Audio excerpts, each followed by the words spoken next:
Welcome to our first video of NH Unscripted. I'm your host, Ray Dudley. Usually do the podcast in the other room, but tonight we wanted to try something a little bit different. I'm here with QCI, which stands for Queen City Improv. Excellent. And go ahead and introduce yourselves. Let's chat about All some right. improv. My name is Aaron Campagna. I am one of the members of Queen City Improv, one of the founding members. We've been going on for like 2 years now. Yeah, we're just about to hit 2 years in July, right? Yep, something like that. Yeah, I'm Toby Paul. I'm the artistic director and also one of the performing troupe members and a founding member. Okay. Yeah, brought this guy in. Yep, we Yeah. did. Found him wandering down the tracks and Yeah. stuff. Oh yeah, he's wandering I need to everywhere. home. Yeah. I'm always wandering. I'm still wandering everywhere. But So let's go back to the original question, which was, how does this, how do you even think, I get starting a theater group, I get maybe doing stand-up. Improv to me is just frightening. So I don't get, because there's no script. I mean, there's no, Right. So how does it start? How do you wake up and decide to do improv? So personally for me, improvisational theater is my favorite type of performing. In all the theater I've ever done, musicals, dramas, comedies, improv has always been my favorite. Is it an adrenaline thing? I mean, It what is. makes it your favorite? Theater, you have a script that you have to work off of, and if something goes wrong, but you have a framework with which to kind of correct the course. Improv, it's all kind of willy-nilly, so there is that bit of adrenaline rush. I think there's also a creative need that's being fulfilled because can I do this well and can I do it creatively in front of a live audience on the spot? It's just, I don't know, I've really enjoyed it. Growing up with my parents and my brothers, we would just have these big circle conversations outside or in the middle of the living room where everybody's just riffing off of each other, having a really good time. So it's been a very natural part of my upbringing. So when I finally started getting into theater and performing, it was just a very natural outlet. So being able to do improv in junior high and high school and now into my adulthood has been very, very fulfilling. Specifically when it comes to Queen City Improv, one of my friends that who's in our troupe, Phil, I went to high school with him, and we were in drama club together, and we had both talked about enjoying improv. We had done some improv-based stuff during drama club exercises and rehearsals and stuff like that. Because I went to college for theater, I always got to experience some level of practice and rehearsing with improv. He didn't really get that because he went to school for, I think, communications or something. So he's always had that desire, though. And as an adult, he's been able to take classes and workshops in improv, and it's been very fulfilling for him. But he came across the problem of, in central New Hampshire, Manchester region, central and southern New Hampshire, there's not really any improv going on. So as a means to not only help him... Because it's frightening. But it's frightening because there's nothing really established in the area. On the Seacoast, you have Stranger Than Fiction. They're doing their stuff. In Boston, you have Improv Asylum and Improv Boston. There's a bunch of stuff in central Maine now, but there's kind of a dearth in our area. So not only for taking classes, because driving an hour out to the Seacoast there and an hour back after the class is kind of a pain in the butt. So he was at a workshop and he ran into a couple other people, Katie and Justin. Justin's no longer with the troupe. But they were like, they just had a conversation. Wouldn't it be great if this was closer to us in Manchester? And so Phil, knowing that I knew people because I'm active in the New Hampshire theater community, said, hey, do you think there's anybody that would be interested in starting an improv troupe? And I was like, yes, absolutely. So I was directing a show in which Aaron and one of our other founding members, Jackie, were in, and I just tossed the question out, right? yeah, I immediately grabbed it because here's the thing. When I was in theater school, I took some classes in college for theater, and there was like script analysis, and there was acting classes, and all these things that you had to prepare, and you had to spend like your nights working on and analyzing the story and all that stuff. And then there was this improv, which was, for me, it was like recess. It was like, recess in high school, in grammar school or whatever. You just get to play games for however long it was, an hour, 45 minutes or whatever. And it was so freeing to me. It's freeing in the way you don't have to prepare too much beforehand.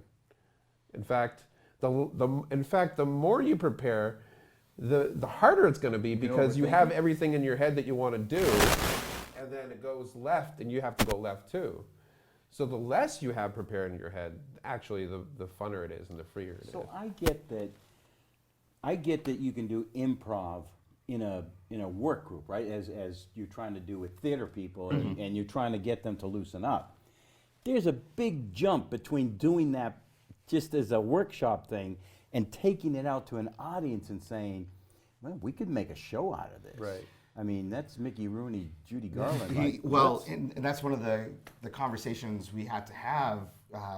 What was it, like 6 months we were practicing and rehearsing together before we were like, before we were in front of anybody. we're ready to kind of put this in front of an audience and see what happens. Right.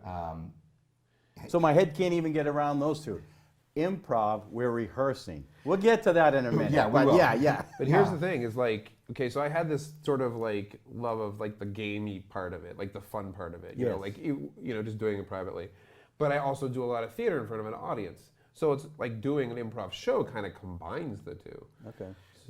Yeah, I think there's a lot of good aspects that kind of commingle between traditional scripted theater and live improvisational theater.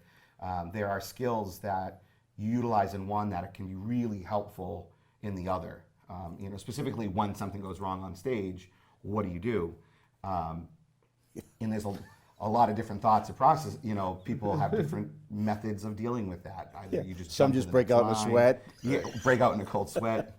Run off stage. There's a lot of different ways. Now, when things go untoward on stage, and I've seen you improvise, and you're brilliant at it when you're on stage. So But it's I not- know it's not as it may not be as much of a mystery to you as you might think. All right, I'll go with that.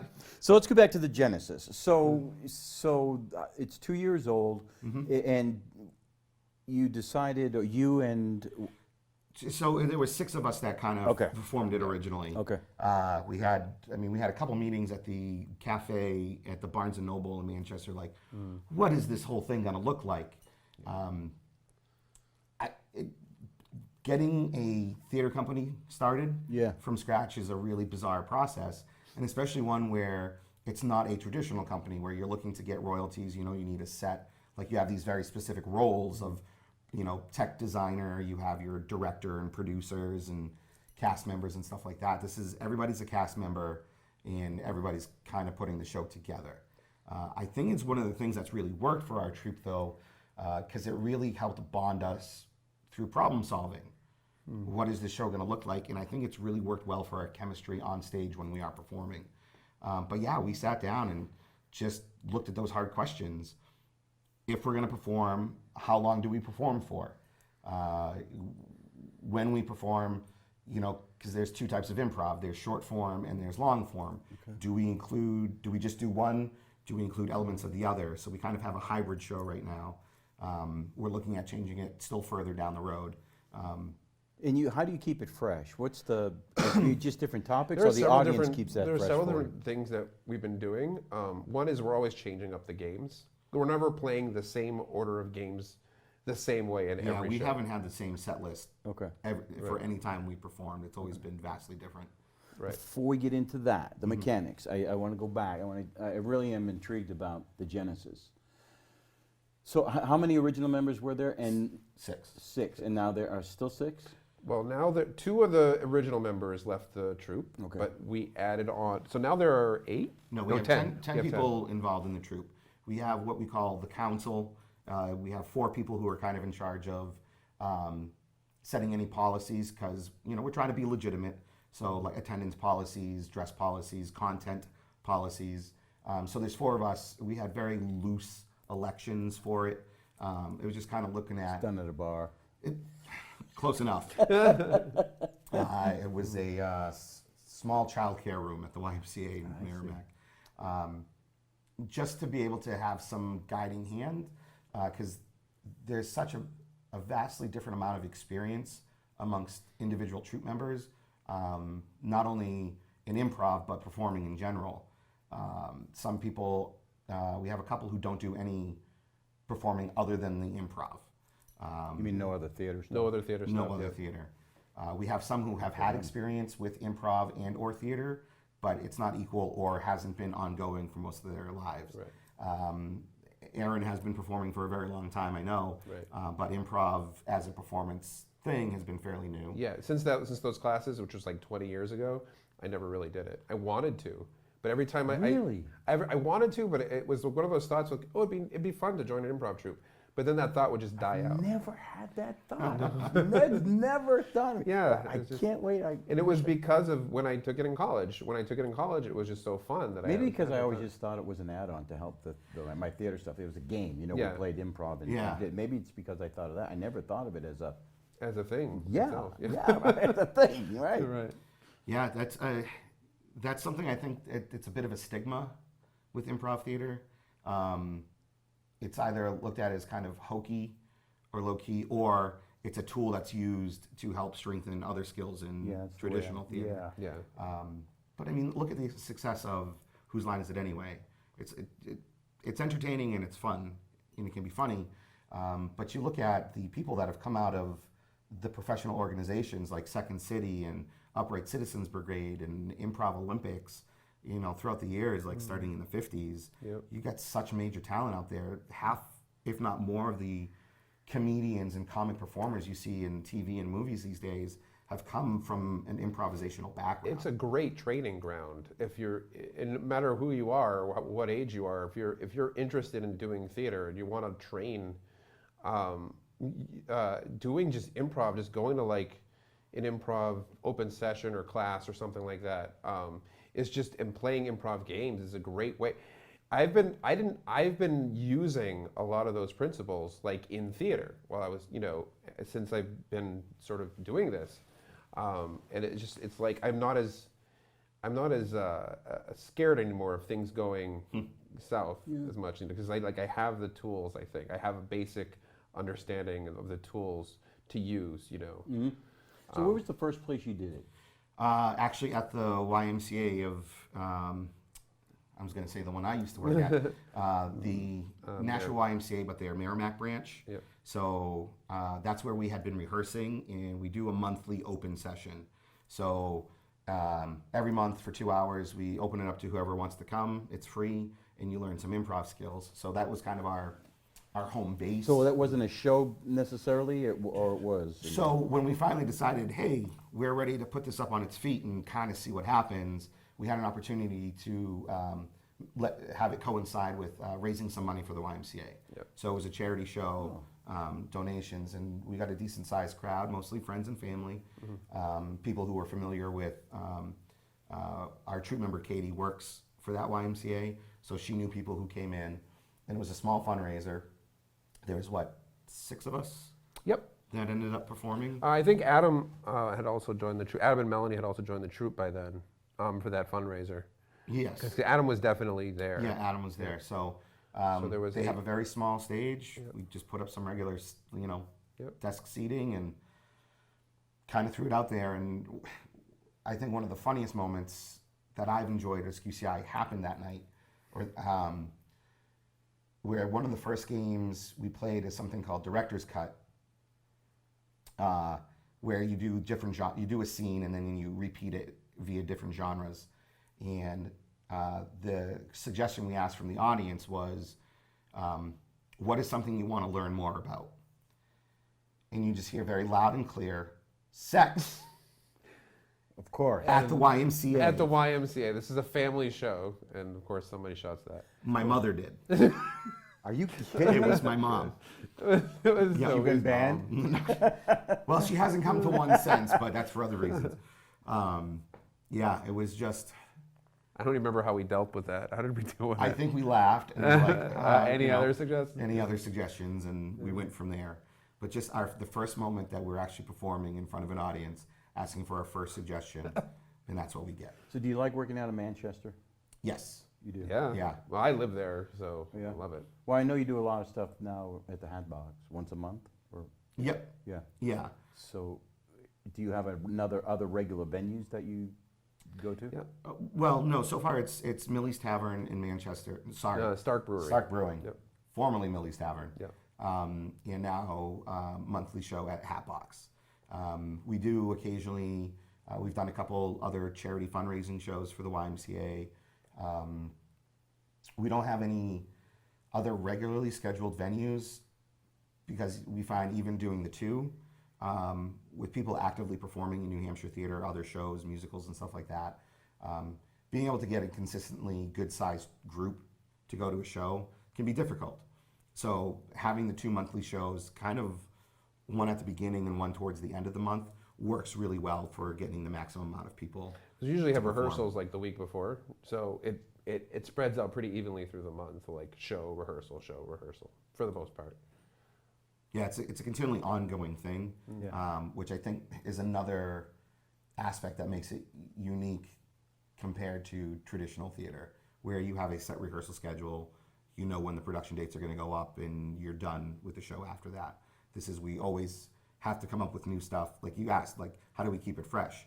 We're rotating games, the cast list changes from show to show. You know, we're trying new, different things all the time.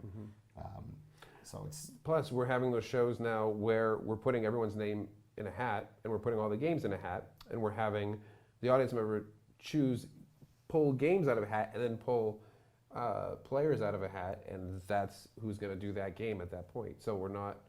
It's kept fresh. Nobody because ever knows Nobody ever the knows who's going to intermingling. do which game. Yeah. All right, so you brought that up. So let's get into the structure. So I want to start with, you said before you perform, you rehearse. yes. Since it's improvisational, how does that work? So, all right. So, so maybe we need wanna to be start with the set- definition. We want to make sure that we've at least played for the basic thing. We want to make sure that we've all at least played a game at least once before we we Okay. know the Okay. rules. We're familiar with how it works. Just you know, It gives an opportunity because we do rotate hosting duties. We have 2 hosts every night, one for the first act and one for the second act. So it gives them an opportunity to get comfortable with the games and teaching them, you know, how is this game supposed to run and working through any kinks that might pop up. But yeah, when it comes to rehearsing, it's the troupe knowing what the games are and if there are any issues with understanding the rules. So there is a structure Yeah. to improv. Yeah. There is. And what is that structure? Because everything's based off that, right? There's Yeah. a give and take, or there's Yep. some kind of a. there is a schedule of what games we're going to play. Okay. For the most part, or when we're going to play them. Like you know, if the audience is pulling a game out of a hat, then that's we'll still have from let's say we're doing a 7:30 show at the Hatbox, and it goes from like 7:30 to 9:30. We'll do like 7:30 to 8:30. We'll have a series of games. We may have the long form put the long form at a certain time, a certain space, before intermission or after intermission or something like that. So that's a basic structure. Like we want to basically know what we're doing, and then we'll have an intermission, then come back, and then maybe choose a game to end on. Yeah, Sometimes- it's kind of like it's an opportunity for everybody to make sure they're familiar with how the games run, and if there are any they're uncomfortable with, gives us an opportunity to practice those. We also talk about some theory and techniques. Theory? What? Yeah. Excuse me. So I guess it requires a definition of short form improv versus long form. So traditionally, like what you see on Whose Line Is It Anyway, or when you go to a regular kind of comedic improv night, you're seeing mostly short form games. So those are like questions only, where you're only allowed to ask questions. And if you give a statement, you're out and you go to the end of the line. Alphabet, which we might do later, but that's where I start a scene and I start with letter A. Aaron, it's nice to see you. And say, baby, I love seeing you. Like that's a B. So like he'll go C. Hey, cut it out. We're Right. we're in a public setting, Like sort dude, of thing. Yeah. Okay. So what differentiates those from long form is you already have like the gimmick is already kind of laid out for you. Whether it's a guessing game like Party Quirks, where everybody gets a trait or an impression they have to do, and the other player has to come in and in the context of a party, guess who everybody is or what their quirks are.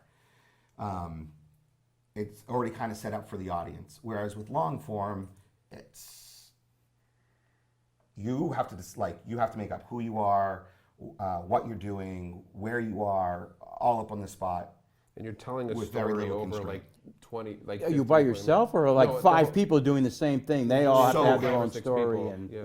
We do it with pretty much whoever is performing. We get to the point where when our troupe grew to 10 members, the long form was getting a little clunky because we do what's called the narrative long form, is what we've been doing. So we get a suggestion from the audience, and then everybody off of that suggestion creates a character in the moment. So you just step forward and you're like, hey, I'm so-and-so, and this is what I'm all about. You And the next briefly, person...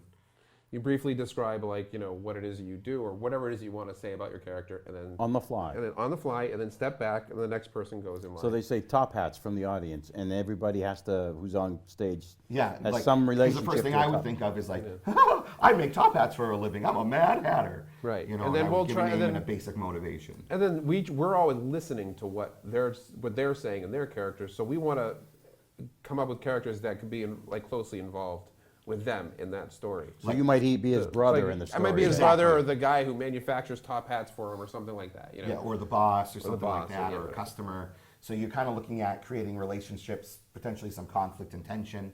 And once everybody's established their character, we break to the sides, and then whoever feels like they have an inspiration steps forward. Somebody else might step forward with them, and then they just create a scene on the spot. So you start your story, With those two characters or however. and over the course of 15 to 20 minutes, And they're just making things up. Maybe on those the up fly. on the spot. And then everybody else in the troupe is like paying attention, listening.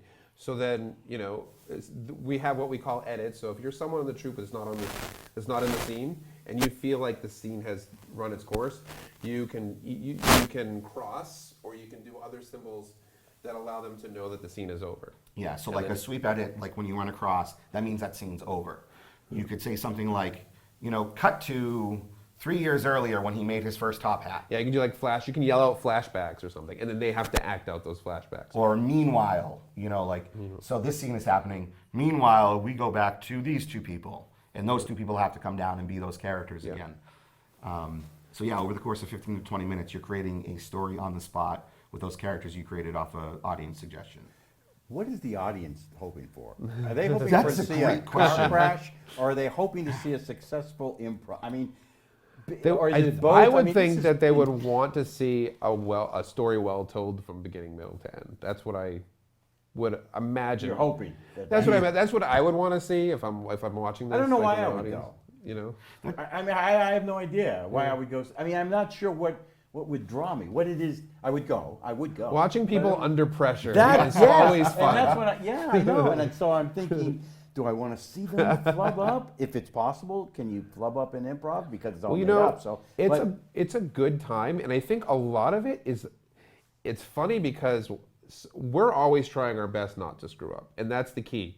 Always try your best not to screw up, but when you do, it's hilarious. Like no other thing, like no other like a play. If someone screws up in a play, Yeah. the audience is like, oh, Yeah. is that Yeah, what's it happening? gets awkward really fast. It gets awesome, but the audience knows you're making stuff up. So a lot of times when you screw up, the audience loves it. They're just laughing Yeah, with there's you. kind of already some built-in goodwill or audience Right. on your side, as long as you Or for are, your family. As long as you are trying not, like your best not to. as long as you're doing it in good faith. Yeah. Yeah. You know, the audience is going to be there with you for the stuff that really works really well, and some of the stuff that doesn't work, because sometimes games fall flat. Yeah. There's just something, you know, magic doesn't happen. But if everything else is going well and everybody's good-natured about it, the evening is successful. I think the long forms, when we started actually doing those in front of people, because we rehearsed that for even longer Yeah. before we were like, we're going to put this in front of an audience, because it really requires a lot of group chemistry. Yeah. Listening is very. Mike Domedy was doing your podcast Mm-hmm. before, and he was talking about this too. Listening is very important. Not like, because you can have the best idea in the world, and if it's going against what other people are doing, you got to toss it away. Yeah, he mentioned something, and you also did the other time when I was talking to you about. I don't want to put this. There's a contract between the actors, right? Where you won't hang your buddy out there to dry. No. He'll give you an Right. idea, you run with it. You don't Yeah. go, yeah, no, I'm not. No, no. Well, yeah. we just had a rehearsal about this. Was it Monday night? Monday night. Monday yeah. night. Yep. So one of the things we talked about is denial, because like 'cause- Denial meaning, So we were specifically talking about long form on Okay. Monday because we want to change the format of how we do that. So you have when the first person steps forward with an idea for a scene, it's called an initiation. Okay. So you're just like, I'm going to say this thing that's going to establish some information. You know, the classic is like, oh, I have this thing for you, or I'm a dentist. You know, you say what you are or what you're about. If I say, hey, nice to meet you, I'm Dentist Bob, and he's like, you're not a dentist, you're a carpenter. That Like, you scene feel- falls flat right away. Like Yeah. some people are good at saving it after that. Like, oh, sorry, I look like a carpenter, but like it's you're playing against the tide and you're not going with it. You know. You're not supporting your teammate, you're not supporting your fellow cast members. got you. So you want to build off of each other's Well, Right. move or word or yeah, the classic phrase in improv is yes and. yes, that's You what may I was have getting heard that, at. yeah. Yeah, I did. So the idea is that you agree to what has already been established or said, That's the yes part. Yes, I and agree. you add more information. Gotcha. And Yeah. you put something else. Yeah. Yeah. Let's talk about audiences for a second. So are there some types of audiences which like just love this stuff? Or will you love to perform? Is it Millie's wherever is that a better audience than maybe what's happening at? I don't want to denigrate. one, Different. but They're I mean, very different audiences. in what way? So Stark Brewing is a bar and pub. So you get food and you get drink. It's a much more relaxed, casual atmosphere. We are literally as close to you as we would be the audience there. There's very little to no separation Are between they the cast. involved? I mean, because I did stand up once, only once, only once. It was down in Boston on Comm Ave. Yeah. Nobody was paying attention. It was a bar full of people. There's a margarita blender going in the background. People are yakking and yakking, and you're sitting there with a 3-minute spiel. We've had It was some pretty uncomfortable. involved audience members that start. So it's not because they're eating and even when they're going up to order a drink, they're Yeah. being very respectful. throw about something it. out, or no? No, they'll respect. They'll throw things out like when it's at the proper time when we're Okay, asking yeah. them. But they're not being disrespectful or rowdy or not paying Guys, attention. not turn the margarita blender on. Right, exactly. I think there was one time there was some people, I don't know if they were either coworkers or friends of the people working like the bar. They were a little loud at the bar, and one of our troop members went up and like, hey, you know, we're going on here, and they're like, absolutely sorry, you know, like back off. I mean, there's some casual conversation at tables, but it's usually about the last thing that was just said that got a good chuckle. Right. You know, it's Right. It's just all they about talk the about, show. oh, I liked it. Yeah, and then at the Hat Box, it's it's like more of a theater. Yeah, we're plugging you, Andrew. Plugging you, baby. That's right.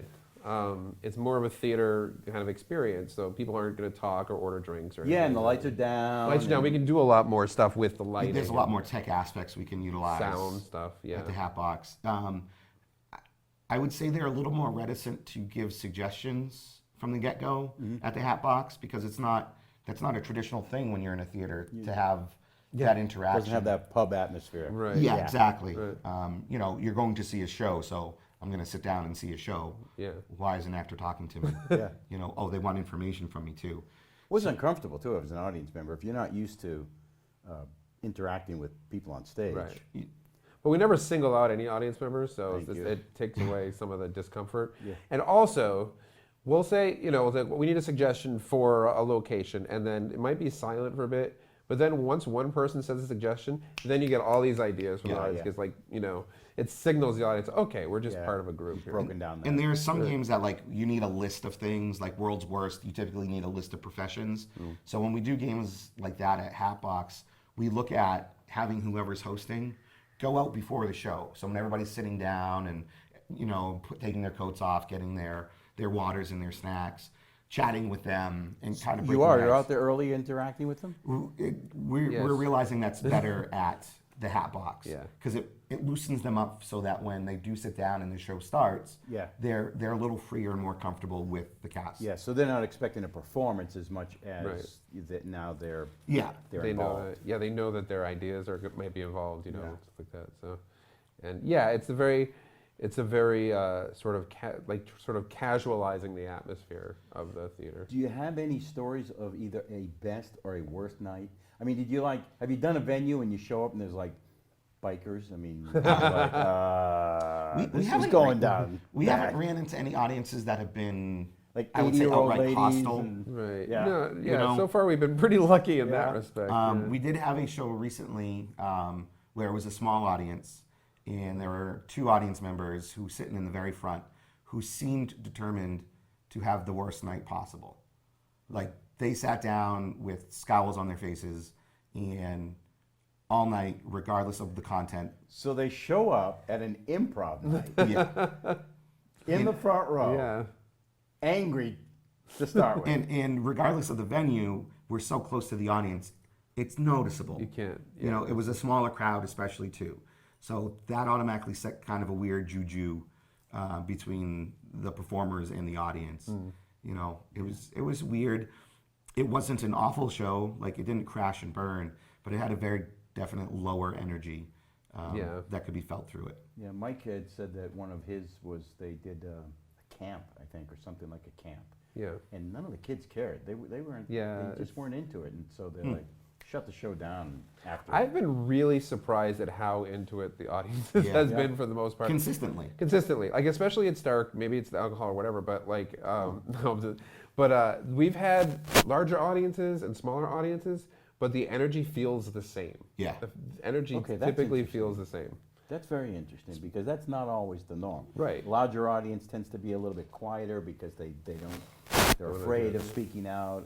Smaller ones tend to be a little. Yeah, it's totally not like the kind of thing. Like that's true for a lot of theater. That's true for a lot of shows. Yeah. You know, but the improv is kind of different, and I think part of it is that they get to participate if they want, and then once you participate in something, your energy level kind of raises, and then that sort of raises the level of the people around you, and Yeah. kind of spreads. That's And- my theory. And we have, especially at Stark, because we've been there longer, we have regulars who come see the show. They're either friends or family of cast members. Really? Yeah, who come. There's some who have come almost every month, which we weren't expecting.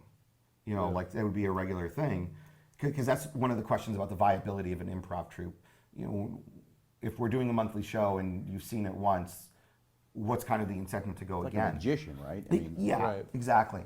So I think part of how we've answered that is by keeping things continually new and different for the sets. But yeah, they are regulars and they come and they know what to expect. So they're ready to throw out things. There's a group, friends of our member Melanie, who come very consistently. They have a favorite game, two-headed interview. Yeah. And Melanie's, Melanie, she's in our show, and she's really good at doing interviews. Yeah, so there's two different ways of doing it, but every time we announce we're doing either version of it, they're like, "Oh yeah, woo!" Yeah. They're so ready for it, and that just automatically makes you like, I want to do this well for them. Yeah. I that's what I like about a good audience, a good energetic audience. It makes you want to step up and do better for them. Yeah. Let's circle back to structure for a second, and then we can segue into samples. So the structure is there's two basic, short and a long. Is that correct? Yeah. And then there's things off of those. Yes. So there's different types of short and different types of long. Yeah, so if you've looked at Whose Line Is It Anyway, if anyone's ever seen that, all the games they play are what are all considered short form improv. Because again, the gimmick of the piece is already there for you. You don't have to work to figure out what the unusual thing about that scene is. The audience already knows. Long form, there's a lot of different structures.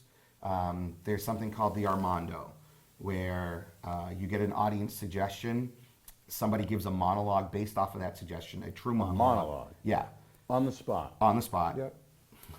It could be anything really. I'm sweating now. Yeah, it can be anything, and then you just do. It can be a monologue. You're talking. There's people who can't memorize a monologue. Yeah, Never yeah. mind. You don't have to memorize But anything. you You just want- talk. Oh my The God. one thing about that though is the monologue has to be true. It can't be a made-up story about that topic. So that kind of makes it easier for the monologist. I think. Yeah, I think that's what they're called. Monologist. That is, Monologist, I did yeah. hear that word in professional settings. So, it's kind of telling an anecdote, which makes it easier.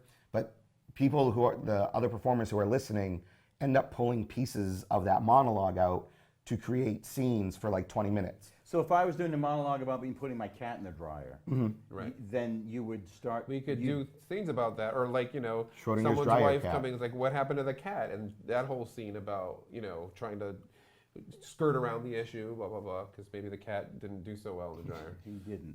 Yeah, True story, but he didn't. but yeah, you do 20 minutes worth of scenes based off of information pulled from the monologue. Right. The long form we're working on is called the Herald. So again, you get a suggestion. There's a couple different ways to do an opening to generate ideas. You could do a monologue. We have a couple talented singers, improv singers, so they can maybe make a song up on the spot. That impresses me. That's impressive. Word association, like you just throw ideas out there. It's a little more structured where you do sets of 3 scenes. So you have scene A, scene B, scene C. Then you have a little break in between and you play a game or something like that. Then you have scene 2A, 2B, 2C. So it's a continuation of the previous one. And then you do another game and then you wrap them up in a third. There's the completely organic long form, which is you just go out in front of an audience, get a suggestion, and make everything up on the spot. Which, That's what I picture improv being. yeah, and it's really something that I would love to try. But it's asking a lot both of audience and of performers. And I think we have to get to a certain point where we are really solid on all the fundamentals of improv theory. Well, how long does that take? That's a good question. It depends on the group. Yeah. There's a lot of stuff that we do well as a troupe because we have great chemistry together. I think what's really nice is not only do we perform improv together, but we also spend time outside of Queen City Improv together. At social events, hanging out, doing shows together. Playing video Do games. up on street corners. Hey, I kind of like that idea too. One of my favorite stories, not stories. One of the people I like to bring up whenever I talk is Jonathan Winters, Yeah. because he did both stand up and improv at the same time on live TV. Yeah. Yeah. That's, On live TV. that's like the pinnacle, right? I mean- that's like how higher can you go? In his show, I don't know if you ever saw it, but at the end of his show, he never knew there was a treasure chest, just a big old honking chest, and he never knew what was in it, never. And he would open the thing up and then just go do improv off things, just pulling stuff Yep. out of it. Live TV. like There's no editing involved. nothing. It's just Yeah.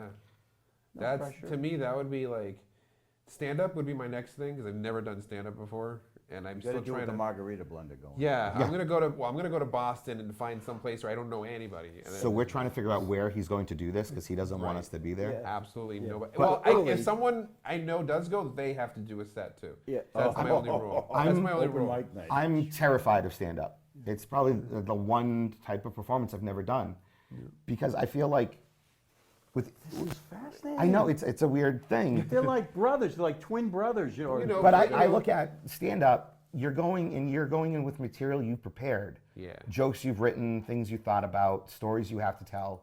And if an audience doesn't like it, that just seems like it would be so It's painful. just you But there. I It's have- just you to like bear that pain. But you I know? have that problem with improv because even though you bring up whose line is it, there's times when it just pains me to watch it because I see that there's a difference in quality. Some of the people are very good, very smart, very sharp. The others are just, they're off by a bit and they're kind of riding the coattail. And I can tell that. Yeah. And it's not funny. No. They repeat what's already been said as though Yes, they they're kind of not made adding it up. anything. Yeah, Yeah, yeah. yeah. And that's painful to me. I agree. Which is the same thing as bad stand-up, But if you're on stage all by yourself and something happens, you got no one to pick up the slack Yeah. but yourself. Whereas, you know, okay. as you don't intend anything to happen, but sometimes things, you know, might happen and someone else could save it. Yeah. You can't. There's no one else there. Do you guys have a preferred, as a group, do you find that there's a certain, you migrate naturally towards a certain game or a certain think type of, Everyone has particular strengths. Yeah. But, so it's very eclectic then what you're gonna do? I mean, you can, That- you don't that- have to rely on short form or long form, you're well, I comfortable. think short form is the most frequent kind of game we play because that's the game I think that people most identify as an audience that they want to see. Yeah, because in this area, there's not like an established group like Second City. It's not an improv town or an improv area where that's very much part of the culture. In the state, you're saying that? Or Yeah. in this area? In the Is state, this stuff at in the New England in general. Portsmouth, they got any? I mean, Well, they have a group that's been around for a while, but you look at something like Second City or Upright Citizens Brigade, where you have people who have made it famous. Amy Poehler from Parks and Rec, she started off at Upright Citizens Brigade, and they've established their identity and their as a training academy, and also producing really funny people. You don't have that same culture in this area because it's not New York, it's not Boston, it's not Chicago, it's not LA. would it help if you had your own house? Does that help at all? I mean, if you have your own Oh, like That would- theater that, you know, it's dedicated towards the I would say like absolutely. a comedy club or something, you know? So the short form stuff, a lot of people are very familiar with because of Whose Line Is It Anyway? They kind of have an idea of like, these are gimmicks or games, and we're going to play it. That's why we've been introducing slowly the long form and changing it and evolving it as audiences get more comfortable with it because they're just not familiar with it Right. as an entertainment. I But think the those- reactions have been very. we have been having positive reactions Yeah. for the one long form that They we've get been weird. doing. Yeah. What does that mean, the one long form that Well, you we have what's certain particular type? right now. The troupe is for the last I don't know however many. We've been doing a particular type of long form, particular That's game. the narrative long The form. narrative long form, yeah. Which is, you know, while we're developing other long forms, we've been doing that one for audiences, and it's been getting on really well with audiences. There's been some shows where that was like the highlight of the show. Oh. So Yeah, and I think as an audience member, they start off looking at like, what am I watching here? But if the story and the characters are compelling enough, they get involved in it.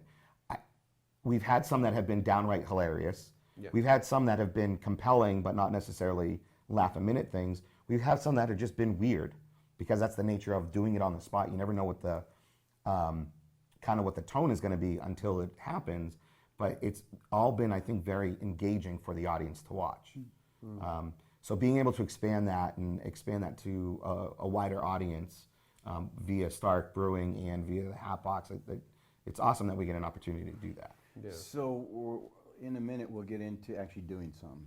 And so I want to make sure that you get out your information about where you're housed, where you're from, the basics. So why don't you give me an overview of where is QCI? You have a headquarters, you have a website, do you have a Facebook page, do you have anything? We do have a website, queencityimprov.com. Yep. We do have a Facebook page, Queen City Improv. We have Snapchat and Instagram and Instagram, Twitter. all I think it's Queen City _ NH. But if you go to the website or Facebook, it has all that listed, information. Right, yeah. Stark Brewery. Start Yep. Brewing, So Manchester, typically with Stark Brewing, we're the first Monday of every month, except if a holiday falls on that, we will do the following Monday.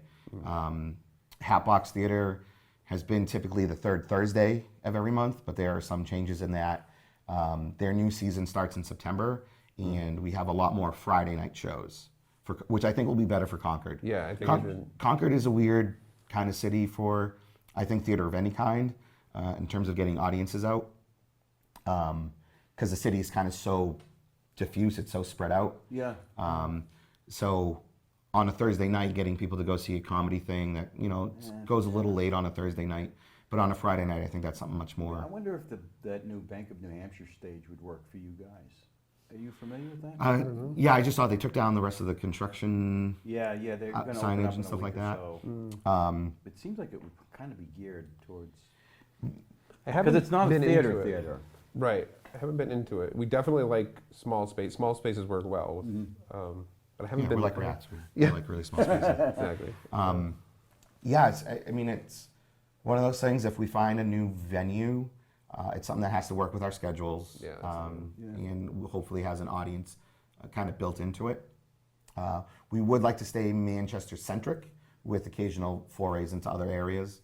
Do you ever do events? Do you get people saying, "Hey, it's Christmas party and we need"? It's actually funny you brought that up.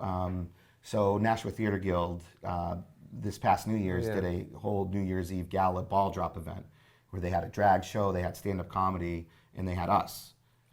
So that was like a special event outside of our normal thing. Like I said, we've done some charity fundraisers and stuff like that. We're looking at doing workshops. We've had a couple groups approach Oh, us. I meant to ask you about that too. So you do classes as well, right? So we don't do official classes yet. Okay. We have just finalized some things that will allow us to do that because like insurance is important. So we now have insurance so we can go into other buildings and spaces and kind of do things on our own. And we just finalized the structure of how we want to run our classes. So myself and Katie Hickman, who's another one of our founding members, will be starting classes hopefully sometime in August or September. What kind of people you're hoping come out? People that you can maybe add into the group, or you just want people to come out and learn about improv? Both. So we run auditions twice a year for the troupe. You do? Yes. Yep. So we do a spring set of auditions and we do a fall set of auditions. But how often does the troupe change? Or do you have multiple troops? Do you have? No, No, it's it's one the 10 right now. Okay. We would like a complement of 12 because that makes, in some ways, makes scheduling easier. It makes it a little more complex just with the moving pieces, Yep. the number of people. But having a consistent number of performers at a show is necessary. 10 is doable. 12 would make it a lot easier. 12 at a show? No, No, 12 no, in no. the troupe. 12 in the Okay, troupe. okay. So we're always having at least 6 people in the show. Got it. Yeah, That's like the- yeah, that's our minimum to do a show. I'm sorry, I lost the thread of the question. I was just curious about, are people coming in and out? Do you Oh, have your Yeah. classes? For the So yeah, classes, we've had some changeover. Yeah. We had some members who originally founded for health and personal reasons had to leave. Family, things, stuff that pops up. It is a commitment, so that can be difficult if you have other things in your life going on. Do you have a, and I know you're young as a group, but do you have like a goal where you're like, man, it would be great if we had like 4 groups and they're shooting off into, especially in maybe the holiday season, we're doing conventions, have you gotten to that point yet, or are you still like, the Stark Brewery's taking all of our energy out of us and that's all we can handle? It's one of the things that we've talked about, but we haven't made any firm decisions because we're now looking at long term. What do we want this to be? Do we want to go nonprofit or for profit? Yeah. What are our goals? We love just spreading the idea of improv and giving people an opportunity. I mean, our motto is improv for the people. Yeah. So that's why we do the free monthly open sessions. Which you should come, I think. Yeah. I think you should. Yes. Ain't happening. Because you have people who have done theater and are looking to like Aaron, I did improv in college. I would love to give it a try and see what it's like. Or they want to use it to strengthen skills. You have people off the street who I just saw this advertised on Facebook. I want to see what it's all about and give it a try. Yeah, we've had a couple people just walk in on the open sessions. Yeah. Yep. People who have never done any performing whatsoever, just average citizen coming. You never know if it's going to open up something until What do you have to be smoking to do that? Well, there's nobody they know, I guess. presumably. We had one regular at open sessions for a long time who I think she was a therapist or a psychologist in her day-to-day life, and she said it gets heavy and it gets her down. So she was looking for a release, a stress release. A stress release. Improv. There is something therapeutic about it if you look at the game side of it, the fun side of it. If you're just having fun and letting loose, and maybe all the things that you kind of imagine. If you're like someone who's always imagined these situation and characters, maybe that's a way to get them out of your head or something. Maybe. It's different. There's for a lot different up there, people. It's different for different people. is there anything, we're about to segue into actually demonstrating some of the forms. Mm-hmm. And so, before we do that, now, so this is gonna go out to, I don't know, 15, 16,000 households in Concord. Yep. That's fantastic. Yeah, so I think it's that many. So, I thought I was just staying in this room, but yeah, no, No? yeah, just All right, yeah. So, is there anything about QCI that you want this Concord audience to know, or whoever they're gonna talk to after this about QCI? Yeah, we have a show coming up at the Hat Box next Thursday, which is the 27th, I Yep. think. Yep, 27th. 7:30. Yep. I would honestly suggest if you've In the ever, Steeplegate Mall, for anybody who doesn't know. Yeah. Oh, yeah. Steeplegate Mall. I have a brother who lives in Maine who's got lost 3 times trying to Yeah. get to the Kind of theater. a big place. If you ever had, Can he get to the mall? he did eventually. It's But really if you tough. ever There's had- people who haven't been able to go to shows because they couldn't find their way around that mall. So But if you ever had a question about like what does an improv show look like, or if you're just looking for a fun evening, come see. Yeah. It really, it's new, it's unique. Every time we do it, Yeah. we're still interested in doing it, which I think saying that 2 years down the road, Yeah. yeah, I agree with and like the audiences have consistently had fun Yeah. in our show, like consistently. Are you working on any other new venues to try to spread out? I mean, or you just really the stuck with- workshops and classes will be kind of the next step, Yeah. and then depending on how the troop growth goes, we might look at doing other venues. But it's basically more like we have our 2 monthly shows, our open session, and then with classes and workshops, maybe doing some other smaller events here or there. But that would be kind of a per event basis. I'm looking at. And you never charge over 20 grand per show, right? Oh, God, no. So you're Not- easy in that yeah. slot. Not over. No, not We're actually over- very affordable. Yeah, I bet you Yeah, are. it's like Call for our pricing. 19.5, Yeah. something like that. Coffee. Yeah. Yeah. And all right, let's do some stuff. All right. We're going to start showing some examples of different kinds of improv. And so we're going to start short form first. Is that what we're? Yeah. Okay. Yeah. All right. So this first game is called Two-Headed Interview. Okay. And I'll explain the rules, and then we'll start because the format is going to require me to not talk as much as Right. I am right now. So basically, you're going to be interviewing us. Okay. We are an expert on.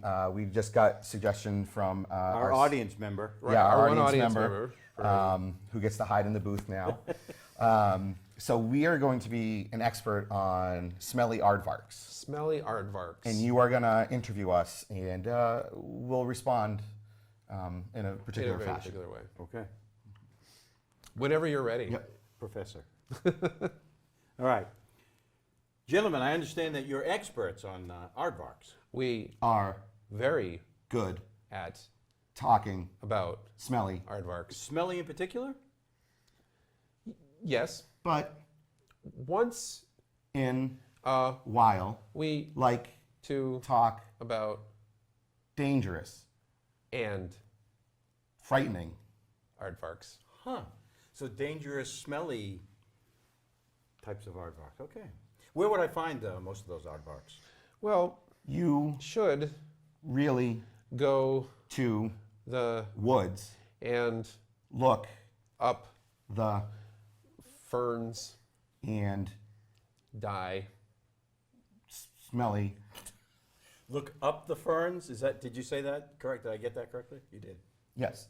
Okay.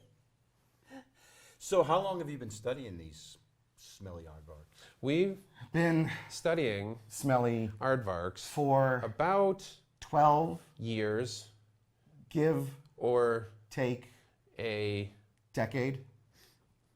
Okay, that would put you at like 2 years. or 12. or No, 22. So are you both equal? Do you specialize? Do you have specialties for? Do you like do albino aardvarks and you do only ones in heat? What happens there? Toby Really, loves albino, aardvarks. because Aaron loves Chewy aardvarks. Interesting, very interesting. Chewy, huh? So do these animals? Do they congregate somewhere? Where would you find like a family of them? usually In McDonald's. Okay, McDonald's. All right. Do I keep going? It's If up to you. It is. Or do Or I run across the stage? we and could. That's the Stop. game 2. you want to go? Sure. Okay. All right, that's what Cool. it is. Okay. So yeah, that's what it said. there is a variation Smelly aardvarks. of Thanks, that where we would speak simultaneously. So we would at also the same we were time. supposed It's still to- two-headed, but yes. Yeah. how does that work? Well, Okay. So ask a question just so Sure. and we'll- Sure. Gentlemen, what school did you go to? We went to very good good school called called Jesus. Something painful about that. That's just an example. Yeah, of that's what- just an example. Yeah, thanks. I bet that's a hot one when everyone's soused The up. thing is, people just love it. Oh, That's my beat it God. over, yeah. And that's one of the ones where, like we talk about chemistry. I don't know that you and I have ever done the simultaneous one. We haven't. Really, because you couldn't tell. We haven't. You couldn't tell. No, I could tell. Some of like we have found pairings like Melanie and I work so well together when it comes to Two-headed? do the simultaneous one. Yeah. We found a pairing via the random polls the other night that Katie and Ryan in our troupe have a very particular energy and rhythm that is pretty fantastic. You know, so that's one of those things like, oh, you know, we've done a theme show where we're looking at kind of best of Queen City Improv. So that would be like games that we really enjoy playing or loves to see, or even pairings of people for particular games. So you know, sometimes we throw those in like, oh, it's, you know, this set list, we know what games we're playing, we know who's playing it, because we do sometimes do a regular set list where we know what games we're playing. Okay. In that case, I'll throw in occasionally, all right, this pairing works really well, we're going to do that. Or it'll be, I'm going to try this pairing. So for this next game, This is a good game. You don't have to be as involved in this. yeah, so I need you to pick one of these scripts. Just like magic. Yeah. Yep. Okay. Scenes for kids. Scenes for kids. So this is called Actor's Rick Nightmare. Carnac. It's based off of the play by Christopher Durang. Ever seen it? No. Okay. Oh, okay. So the whole idea of that play is there's an actor who doesn't know the lines to the play, And it's like it's something like Hamlet or something, right? It's like very, yeah, very- some Shakespearean, and no one else has showed up and has to perform the show. So I think it's tech people are on script and she's all on her own. So for this, whole play. for the whole play. So I'm going to be reading my lines from the script. I know what I'm going to say. Okay. Aaron does not. Okay. So between pages 6 and 60, can you give me a page number? 32. 32. Okay, Aaron, whenever Right. you're ready. Well, do we want a suggestion, like Oh. a location or something? Or a relationship. A relationship? A relationship. Boss and worker. Okay. They were not. Look, I promise you, they were. They were trying to break into the computer, and I'm trying to figure out, before I can log on, how I can get through it. Marcy Goldberg's a big fat jerk. Yeah, it was probably her, but I can't get through to her number. Cheater. Yeah, I know. Oh, tell me about it. Oh, did you even know what she did last week? Cheaters never win. Exactly. Cheaters never exactly win. And now she's cheating. She's been yelling that to us, and now she's cheating. She has the gall. You were. I was, yeah. I was. I mean, that's a different website for when I bugged out. I was only kidding. know. I mean, give me a break. Okay, thank you. Just don't tell the higher Okay, ups, okay, Please, lighten like- up. I was all right. only kidding. I take it Thank back. you. Okay. I mean, no, I'm not supposed to have that on my You computer. didn't cheat. No, I didn't cheat. I was Googling something else and that website came up. So it wasn't. How come? Well, because a lot of the terminology at this job I still don't know, so I had to Google it. And I ended up Googling a word that maybe, would bring up that website. So sorry.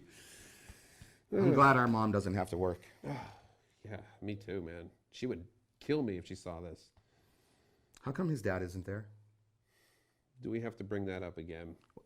Just like Eric Mills. His dad lives someplace else too, and he only gets to see him once in a while Yeah. instead of every day like we do our dad. Yeah, I know, but you know, we don't talk to him anymore for specific reasons. He would come into this computer every day and just mess everything up. So we're not going to talk to him anymore. Wow. Okay, Go in and there. scene. You did that So one. that's Actor's Nightmare. So what you said was nowhere near what was in that book, I guess. Oh God, no. Oh, no, If you no. want to look, you said page 32. So I read Michael's lines, and then I went into Crazy. No, I don't know the show. Billy's so- lines. right. So it's all So vastly different. And you bring these a total different set every time? Nobody's ever seen any of these. So either between myself or Melanie or anyone else who has scripts, like Melanie has a bag of stuff that we bring to every show, and there's a bunch of scripts. Some she's been in, some she's read. Some of us know the play, like either by reputation, but yeah, typically whoe's ever doing it doesn't know the script at all whatsoever. You know, so you're just making everything up. Yep. So going into the next one. Let's do alphabet. So let's yeah, explain alphabet's what's good. going on here. We have Yep. cards. Yeah, so cards. as I mentioned in the interview, apart if you've already seen that, so these are the cards we use for audience members. We kind of like, hey, pick a card, any card, sort of thing. So he pulled Actor's Nightmare, which is actually what we just did. Well, we already did. Yeah. So this tells the host what game we're playing, how many players, and an idea of suggestion for an audience to get from the audience. So not only is it a way to randomly pull games, but it also gives the host the information they need to kind of remind them of the rules and what's necessary. And we also have in here cast member names. They're usually separated, but I got kind of in one pile right now. So this is what we've been utilizing for our completely random blind sets, as we call them. Do you have? I don't mean to interrupt. But No, do go you, for it. Do you have an order that you can go through? Like you know that you want to peak on a certain skit, or I mean, you want to warm people up with one, and you work into it, and then you know that this is going to really bring the house down before intermission. There are certain games that have found have more audience pleasing, like to just get something started or Yeah, to like finish take your on, you clothes know. off and stuff. Sure, yeah. Well, that's always audience Always. pleasing. Well, Oh well, I mean, Work sorry figure out about home. sorry about that. Yeah. when it comes to the actual structured set lists, when I sit down as artistic director and make a set list, whether it's based off a theme or like trying to figure out how many people we have, I look at a game like Questions Only. Is a very simple line game that involves everybody in the show. It's very simple. It's a very good icebreaker. It gets some chuckles, sometimes a big laugh, but it's a good like ease the audience into the show kind of thing. We typically always end our act one with our long form because it's a story that has an arc, a beginning, middle, and end. So it's a good way to end the first act to go into intermission. We have about 4 games that we kind of rotate through for the end of a show. So regardless if we're doing a structured set list or a random one, that last game is typically always the same. It's always nailed in stone what it is. We know what it's going to be. So there's format. There's like so it's like Irish drinking song is a very it's got a rhythm. Everybody's cheering in. It's and sort of making it. You don't have to sing really well to do it, so that's why. it just Irish shanty, whatever you want to call it. Yeah. There's one called 60-Second Story, where you take a famous fairy tale or movie, you do it in 60 seconds. Then you do it in 30 Then you seconds. do it in 30. And then 15, and then like 7 seven, the last one. 7.5 seconds. Yeah. So as it goes on, it gets more and more frantic and energetic, and it's a really good like way to end a show because it's like, in 7 seconds, we're done, and everybody's exhausted by the end of it. If there's kind of like a stunt show like element to this that's kind of fun to watch. Did you say stunt show? Yeah, like a stunt show because it's kind of like a stunt in a way. sure, You know, sure. It's like taking the same thing to like 15 I seconds, can see like this 7 would be very seconds. dangerous. Yes. Oh yeah, You need absolutely. your stunt doubles. for- Well, there's actually a game called Stunt Double. Yeah. So if Aaron and I were doing a scene, we would have 2 other members, and usually you want to like, what's a dangerous profession? What's a dangerous activity? So during the scene, we're mountain climbing. Oh, oh no, I'm about to fall. Stunt double. And then So you go someone else off. will They come have in. in. to come on and then be the Then ones like who fall or do whatever. That's been a crowd pleaser. We've only done it a couple times. Yep. I think 2 different shows, and It's got a really interesting energy. And if you're one of the regular performers, you just kind of sit back and be like, all right. So what are we doing next? Alphabet. Yes. So you don't even, well, this has its own stop. So what the game is we're going to do a scene, and with each word that we say, or each time a person speaks, they're going to start with the next letter of the alphabet. So we're going to ask you for a letter of the Or our alphabet, audience member? or one of you for a letter of the alphabet. Yeah. So just choose a letter of the alphabet, whatever it is. There are 26, so There are. I went to public school, so I didn't know that. Z. Z. Okay, so we're going to start with Z. All right. And, What? What does that say? P. P. P. So we'll start with P. We'll start with P. Okay, we'll start with P. And You don't need me out here for this. no, right? we don't, but we No. do need one last suggestion. you do. So what's like a bad vacation destination? Or like what's a bad kind of trip? you would- Lowell. All right. Math. Oh, planning this trip has been a bit of a tough task, but I think I have the perfect solution. It's quite the ordeal. It's quite the ordeal this has been. Lowell, Massachusetts. Right. So what's our first stop on our trip? Taking a ride down to Nashua first. Unusual to go north before you go south to the city. Very unusual. However, I figure if we want to take the scenic route before we get there and make it a little bit more interesting. Well, you plan this trip, so I'm on board with whatever you got planned. Just Exactly. wherever and we're I gonna just go. get- exactly. And I just have to, be more confident in myself. So thank you. You don't need to be any more confident than you already are. You're a very confident person. Howie! No one's ever said that to me before. Ah, shucks. I couldn't have been the first person that said that. Buddy, I'm telling you, no one has ever had that much confidence in me. Come before. on, you're pulling my leg. Dude, we gotta go now. Oh, enough chit chat. We got to get going. Okay. Yeah. Yeah. Frankly, you're the only person I want to take this trip with. Gosh, that really hits home. I feel the same way. Home. Huh. I miss home. Ithaca's so far away, but we decided we're going to take this trip. Just stick with me and we'll get to both places. Karen, I'm so glad you're in my life. I really don't know if I've expressed that enough, but I'm so glad you're in my life. Leo, we're about to crash, so you might want to stick back to the wheel. My God, it's my responsibility. I completely forgot. I'm getting so wrapped up. Neighbors are looking. Oh God, hi. Perfect. And that is alphabet. That's fast thinking. That's fast thinking. I couldn't even remember that. I'm like, wait, what letter are they on? What? Oh, we are what? Fully successul 80% of the time? Yeah, I would say With all the it's letters? higher than 50, I think. Yeah. It's higher than 50, but not by much. I think Because we typically do it with 3 people, which Right. adds some dimension, especially when you're moving around. Everybody's moving on stage for whatever reason. So the order you start with should stay the same, but like if somebody goes across the stage and they're on that side, they get confused and they start losing letters. But that's one of the games where the audience is on board with it. Right. Because And they're that's like, the oh, other they thing. missed one. If someone missed one, usually typically the audience just cracks up or Yeah. like doesn't even notice one or the other.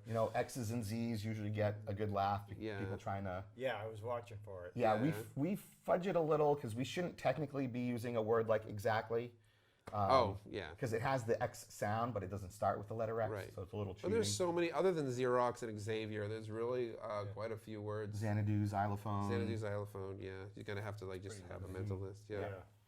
Yeah, it's a tough one sometimes, depending on the letter. All right, Yeah. that's good. How we doing for time? A little bit of All time? You want to wrap it up? We'll or- get ready to wrap up. You have one more you want to show? So, do we just want to give a quick example of how we start the long form with the narrative? Just Sure.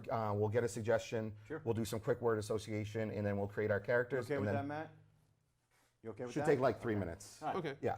So we're gonna do some long form, or they're gonna do an example of a long form, work into it. Not, So- not a full one, just kind of the intro This of is how, how we how start we out, would yeah. start the base. Yep. Yeah. I Because get it. typically the long form goes 15 to 20 minutes. Right. But yeah, so what's something you would find in a junk drawer? A ring. A ring. Ring. Okay. Ring. Wedding. Bride. Groom. Sad. Angry. Father. Darth Vader. Breathing. Insomnia. Awake. Frantic. Jittery. Nervous. Crazy. Eggs. Benedict. Arnold. Palmer. Kath. O'Hara. Catherine. O'Hara. Peter. Gabriel. Jones. E. Male. Female. Closet. Okay. Okay. So these are that's just word association. Just Yeah. to Generate some ideas. Some ideas, yeah. So you're not in the game yet. This Not in is the just- game No, yet. this is This just, is just how and we prep then for so it. we would create characters. All right, go ahead. Yep. Hi, I'm Catherine O'Hara, and I have a problem. I've lost my wedding ring. Where did it go? I don't know. It was so meaningful the day Dale proposed to me. He didn't get down on one knee. He got down on both knees and proposed. It was the most beautiful thing. The starlight was out, and he couldn't have looked more handsome. We just had a nice dinner. It wasn't a special occasion. It was just a good dinner. But my ring, I don't know where it went. I don't want to tell him, but I don't know. Honesty has always been a part of our relationship, a founding, integral part, so I guess I will be honest with him. Hi, my name is Dale. I have kind of an embarrassing confession to make. So I met this chick called Catherine O'Hara, and I thought she was the famous actress, but she wasn't. She was just some other chick with the same name. So I proposed to her, figured I'd be getting rich. Then I found out she wasn't rich, so I took the ring and made her think she lost it somewhere. So I'm kind of in a situation because she still believes that she lost the ring, and she keeps calling me every day. And then we would break apart we break and out start and do the scenes. scenes. It'd be interesting to do that with just two people. Yeah, Yeah. yeah. Well, you don't normally do it with just two people? We No, do it we with the have, whole like, troupe. we have And everyone will step, everyone. All the everyone will step performers that are forward there. and introduce their characters. Yep. Yeah, we typically do 6 main performers, and then we have 2 utility players. So if you're in a crowd scene, the utility players can come in and take on the role of extras, not any named characters. All right. Damn. There you go. There you go. Matt, we thank you. Yes, thank you, Matt. Matt. Unscripted QCI out of Manchester. Aaron, Toby, Right. It's been a pleasure, Ray. thanks, Thank you very guys. much. Great show. Wrap it up.